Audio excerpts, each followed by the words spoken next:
Welcome back, guys, to the The.BabeBar.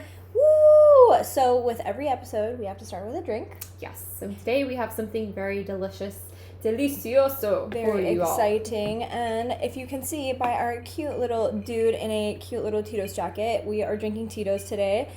This is a very fun drink. So obviously it's orangey pink, it's fun, but it's pretty much 2 shots of Tito in each glass, cup, whatever you want to do.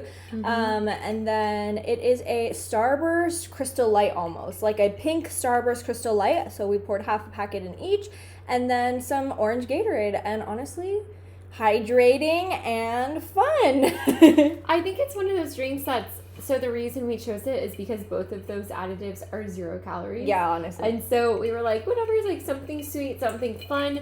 I think non-hassle, like, yeah, especially with the last episode being like a skinny girl episode, like we didn't want to be like, okay, well, all right, guys. Yeah. But I think that everybody also needs to make sure that they always use those packets, like at the store. The packets are so underrated. They're so yummy, and most of them are 0 calories. Yeah. And so whatever. But if cheers, anything, guys. like 5 cal, but like beautiful. Oh yeah, but we had to start early, guys. Today was just one of those days where we had to start early because of why, Ariel? What are we talking about today? Well, we kind of talked about like what was happening a few episodes ago. David was trying to find a house, and for everybody that did tune into that episode, if not, I'll update you real quick, but he is being slammed by the Dallas DFW housing market right now. Every offer denied, offer denied. It's like everything is unless you're like 50 grand over all cash, like sayonara, bitch. Yeah, like exactly. You're not getting a cash, payment. no inspections, full 20% down payment, and it's like, bro, like just everything. So long story short, it got to be a lot. And also, for anybody that doesn't, I guess, know the background, David moved out of his apartment like a month and a half ago. Yeah. And he's been back at his parents' house, and I'm at my parents' house, and it's like, oh my God. So we both came to this conclusion that we need to get an apartment ASAP. Yeah, that wasn't like the conclusion from the get-go, right? Like the realness of home buying was that you were gonna buy a home, but then it just ended up being but like a shit show. So the market right now is like the hottest market that Dallas has seen in a while. I mean, it's 100% a seller's market. Which means seller's market or buyer's market? Because seller's market. Seller's market, yeah, because like anybody who, like, I swear to God, you have a box on the side of the road, that bitch will sell for $20,000. I'm like, I am just like, I'm shocked by this, but really what the plan is to have a 6-month lease and to just take it easy for a little bit. We've seen so many houses in just such a short period of time that we said, let's just, pump the brakes. We need to reevaluate, everything. And just kind of like figure out yourself, right? Yeah, like we've given no attention to our relationship because we're so sidetracked with this house. So, and I feel like the relationship is like the biggest aspect anyways. So like this might be a good thing. And also like for anybody out there, like with an apartment, like if something breaks, they will come and fix it. Like if the refrigerator breaks, they will come and fix it. But like with the house, like it's all on you, big boy. So like you're screwed. There's pros and cons. But I would say like I was pretty excited about the thought of a house. I was excited just to claim a bedroom. I mean, yeah, like when you're, from a buyer perspective, when you're putting that offer in and it gets denied, I mean, it's really sad, but because you imagine yourself, like you don't just put an offer. You imagine yourself in this place. You're like routing it to all of your things on the daily, and like, but it's okay. But really, where we wanted to go with this is that we had a very interesting conversation with my parents last night. And we thought it would be kind of funny to talk about because for anybody that is, I guess it has more of a cultural, like, fresh off FOB the boat parents, background. pretty much. Yeah, exactly. I don't know, how do I say this politically correct? But yeah, they were like, hell no, you're not moving in with anybody. Well, okay, let's start from the top. So like, So was it a plan for David to come and, talk to your parents? Because I know you guys signed the lease before he ever went and talked to your parents. Yeah, we signed the lease because, like, back maybe 6 months ago, Yeah. we had a conversation similarly, like, hey, like, we should move in together. And I was like, David, like, my parents will never be like, oh, you have our blessing. Yeah. So, he had a conversation with my dad, and my dad was basically like, yeah, like, you are basically like a joke. I'm so sorry, but he was like, why don't you just propose? Why are you looking for a roommate? I mean, that's like any, I guess, dad in that perspective with that background. I have to, like, I see where they're coming from like the FOB parent side, but at the same time, I feel like for this generation, that's not how things work.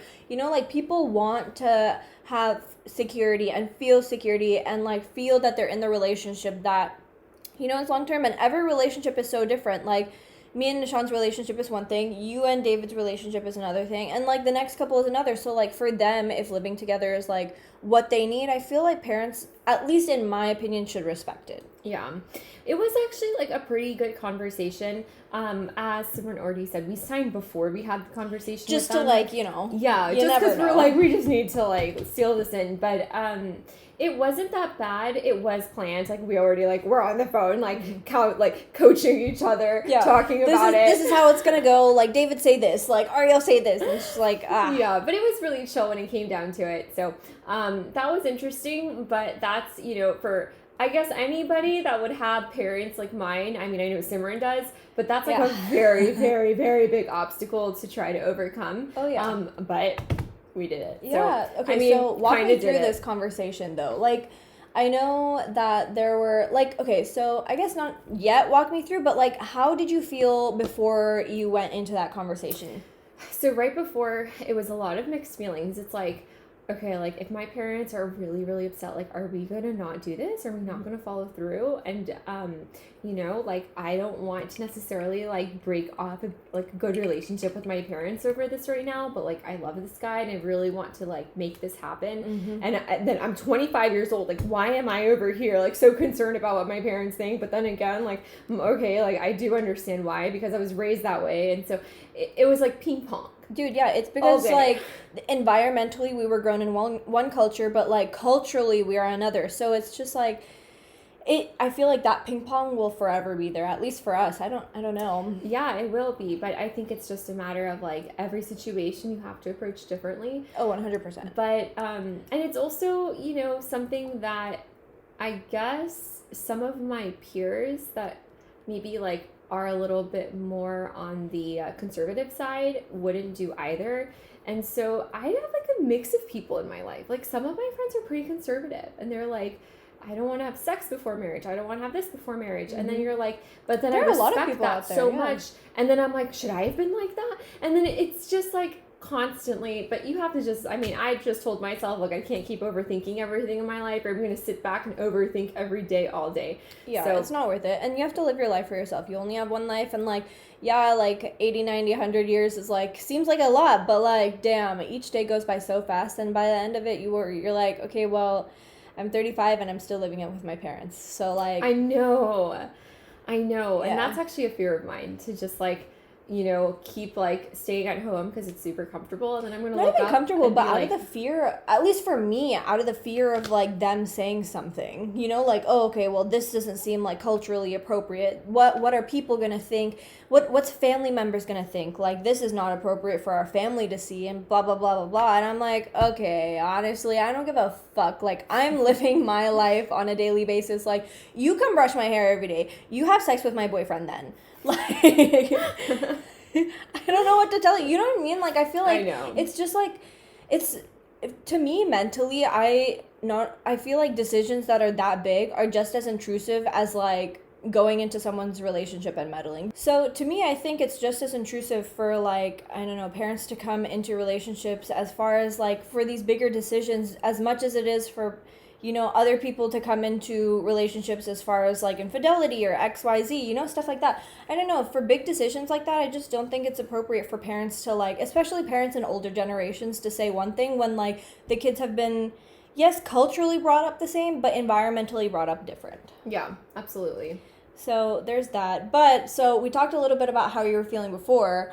So walk me through about how you were feeling during the conversation. Like David's sitting right next to you with your mom, with your dad. You're having sweets. You're having coffee. Anybody, yeah. So like we had our like we ordered pizza. My mom made some stuff. We were keeping it casual. It's like a Tuesday, and drinking a little bit. And then it was just funny because it was like this moment where it's like David and I like knew it's about to come, and I was just sitting there awkwardly. And I don't know about you guys, but like in an awkward situation, my go-to thing is to laugh. So I start like laugh, like I don't know, I'm just like fuck, like I'm so awkward. And your mom's probably like, yes, okay. And so he just kind of, it's so awkward actually because he starts, he's like, well, one of the reasons I came here today as well, outside to just drink with you guys and eat is that... He said that? No, but okay, I was like, damn! Basically, he might as well say. And then he goes, is to talk to you about Ariel and I. And it's like, he totally posed it where he was like, I want to marry your daughter, but then he's like, I want to move in with your daughter. And it's just so funny. I want to lay your daughter first and then put a ring on it. Then we'll consider it. And so it's just funny because, like, the way my parents think, especially my dad, is like, so ring or no ring, homeboy. But, homeboy. My boy. Come on. But it was good. Like, in the middle of the conversation, like, I definitely let him talk a lot more because, like, it's not like my parents didn't know it was coming. I obviously, like, prepped them. Like, that's the nicest thing I could possibly do for David is, like, talk to them before. That's nice. No, I did. I mean, I wasn't just gonna, like, blindside them or him, you know? That's fair. I'm pretty sure I do that a lot with my parents. Yeah, have ended well. No, I totally prepped them. No, I'm saying I don't prep my parents. No, dude, because I feel like with, like, my dad, you have to, like, massage the subject in for, like, a week, you know? It's, like, deep soak in. But... So he doesn't explode at the time of... Yeah, because I think he wouldn't, like, I think for any parent that's like that, like, would ever just take it like on the spot, you know? You have to, like, let it soak for, like, marinate. That's fair. It's gotta marinate for a week. But... I mean, it was good, but yeah, like, in the conversation, I was just feeling, like, kind of, like, giggly, because it's, like, whatever, and then, but over some time, I contributed a little bit to it, and it's not like they ended and they were like, you have our blessing, young one, but they were like, okay, like, we don't agree with it, but, like, we raised Ariel to, I guess, make her own decisions, and, we can't stop her, and it kind of just ended on that note, so it was not, like, oh, like, we agree with it, but it was like, okay, like, she's a grown adult. We can't stop you. Yeah. And that we also hope you guys come to a conclusion quickly. That was actually another part of the ending. Like, get proposed. Like, this is what I mean. Every episode, we do this every time. David, I'm going to call you out again. No. First of all, he doesn't even listen. Yeah, he doesn't listen. Go ahead. Neither of our fiancés / boyfriends / hope to be fiancés, like, listen. So, like, I mean, listen. If you guys ever do listen... David, this was the time. Maybe you'll listen in the future when it's already done, and then you'll go back and you'll be like, wow, I should have done this sooner. I know. But... Or it could be like, we're broken up in 15 years. He watches this episode, he's like, oh, shit, that's the one that got away. Honestly, it will... He's smarter than that. He won't ever let it go. But regardless. But yeah, so, today I woke up and actually felt really good. Yeah. The rest of the night was like we ended up smoking cigars and like drinking and just kind of like chilling. With your parents and him? Yeah. Oof. And it was normal. It was normal. Like we just kind of like dropped it almost. Like we just didn't want to talk about it anymore. Yeah. So it was good, but that's kind of the update. So what's happening in 2 weeks? We're going on a little trip coming up, and then after we Ariel's going to New York. Yeah, anybody in New York, hit me up. But after that, we're just gonna come back and we go straight into it. So it's gonna be fun. I was even gonna preface our next episode is gonna be a truth or drink. So guys, just wait for it. You guys, yes. So we ordered this truth or drink episode. It's been in the works for I don't know how long now. But yeah, for anybody that follows The.BabeBar, we posted it on Instagram, and I was like, stay tuned. And it's been like 2 months. I'm so sorry. We just literally have not been able to get together and actually film an episode where we have the evening completely off and no work the next day. So we're gonna do it. I know. We keep telling ourselves like, dude, I mean, we love you guys and we want to be transparent, of course. What is it that we do? What? Wait, what is it we do? What are you talking about? Transparent conversations? No, uncensored Uncensored! I don't even know my shit. Okay, uncensored topics, but honestly, I feel like I haven't opened the box yet, but as I'm waiting to open it with you, but I'm like literally thinking like, what the fuck is this game gonna ask? Like, honestly, you know, one day we want to, maybe one day or maybe like this a little bit sprinkled into this truth or drink, I want to have the boys write some like juicy questions for us. And then they'll probably, so like the way that we have the studio set up is there are like some like chairs, like literally theater chairs set up right behind the camera. So maybe we'll have the boys like sit it behind and kind of like laugh with us and enjoy the time. So I think it would be fun. I think it's going to be a good time. I'm really excited for the game. I've like heard a lot of people enjoy it, but I refuse to do it without you first. No. I mean, of course, dude. So, but regardless, so obviously I asked how you felt before, how you felt during, and now I have to ask you, babe, how do you feel after? I feel so happy. I feel like I want to drink to it. Well, cheers. Cheers. I feel so bad drinking every time, guys, by the way, when we're on this episode, because it's like, I really genuinely feel like we're talking to you like right now, but we're like looking at a camera and we're enjoying this amazing drink, and you guys need to try it. Please, honestly, just drink with us. Like, you just gotta drink with us. I feel like that's where that is. Yeah, before you start listening to our episodes, we always love pour a drink. Yeah, seriously. Even if you're in the car at 8 a.m., just to go. Have a coffee. If you're joining us with at 8 a.m. with Kahlua, with fucking Bailey's, like imagine. But if you're joining us at 8 a.m. or 8 a.m., 6 a.m., whenever the fuck you're joining us, thank you. We really do appreciate it. But answer my question, bitch. Like, how you feel after? Dude, really good. Like, on the real, like, I just feel like communication is very important for me, and that I did that, and I like it does kind of feel like a check mark on the box. Hell yeah. Which is you're good. Doing life. I feel like you're actually like a young adult, like making moves, moving into an apartment. Like, but we have one thing that's interesting for everybody to hear is like we have two very different situations here. Oh yeah. I'm not even engaged. It's a boyfriend.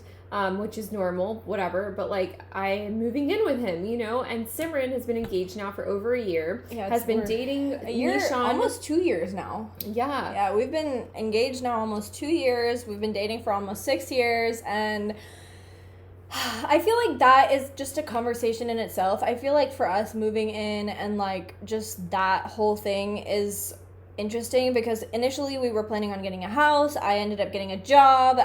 It was great. The company just completely dissolved. Like, honestly, my path right now is just so, like, insane. Like, after coming out of med school, like, I have, like, picked myself up all the way up to the top and then completely, like, came all the way back to the bottom now twice. I do not agree. No, not mentally. I'm not talking about mentally. I'm talking literally physically with jobs.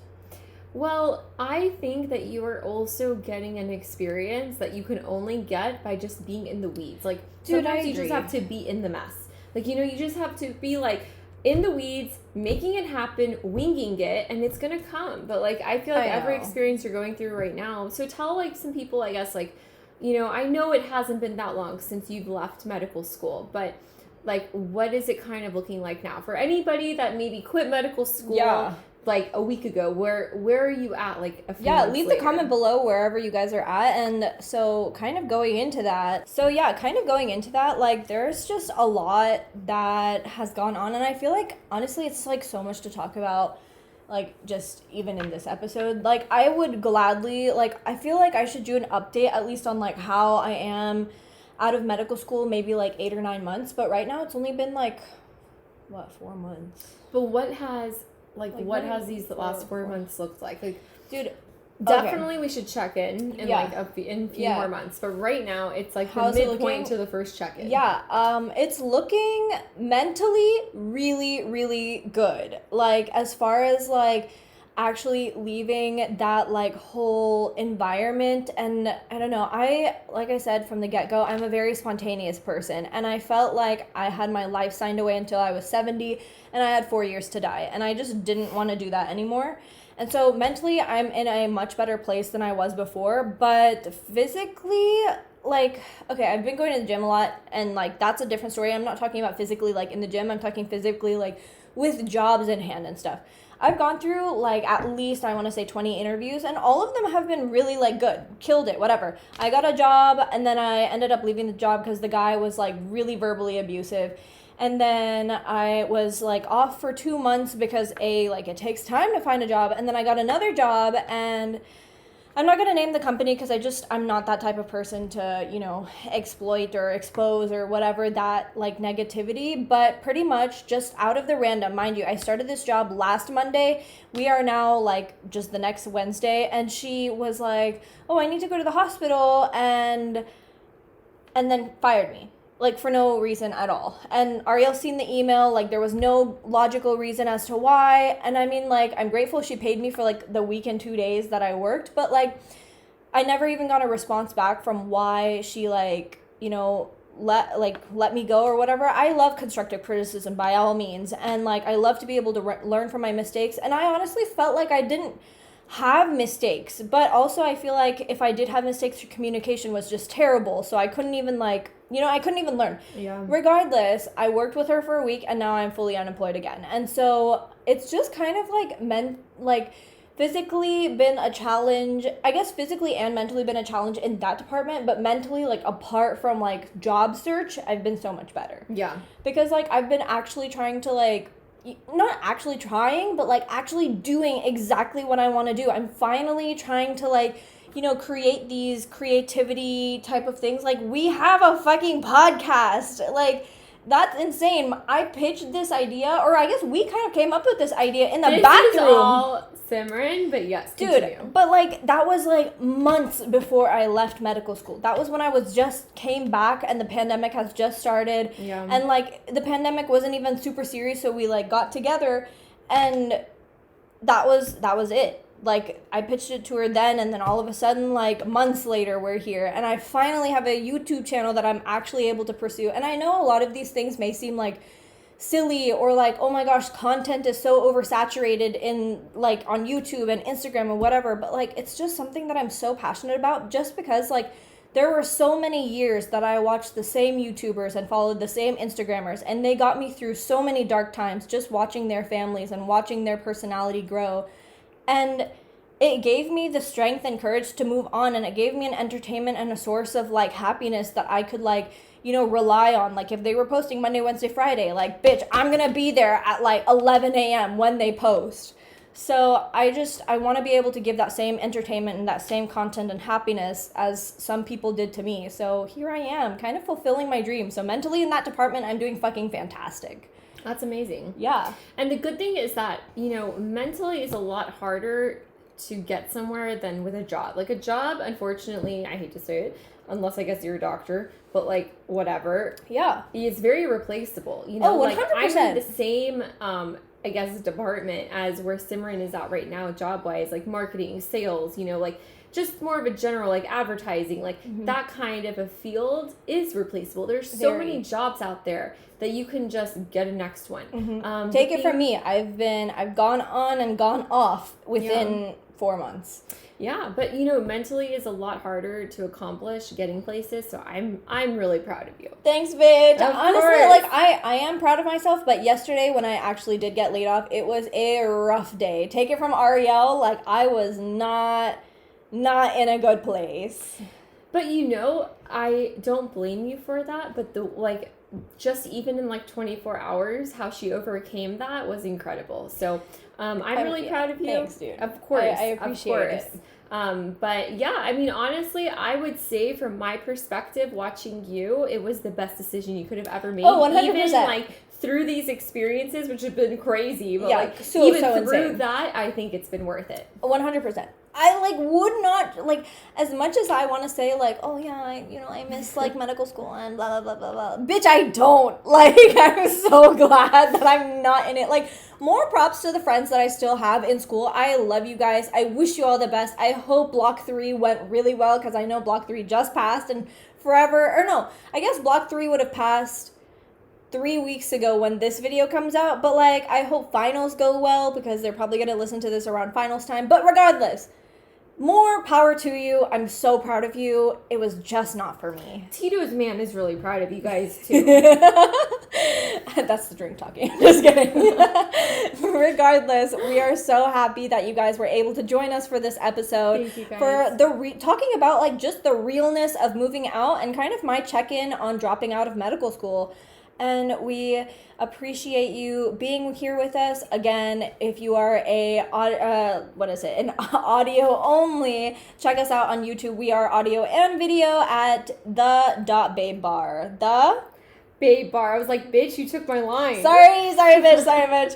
At the BabeBar. Excuse me. It's the period. That's your line. The BabeBar. But yes, thank you so much for watching. tuning in. And get excited for our Truth or Drink next episode. We'll see y'all next week. Bye.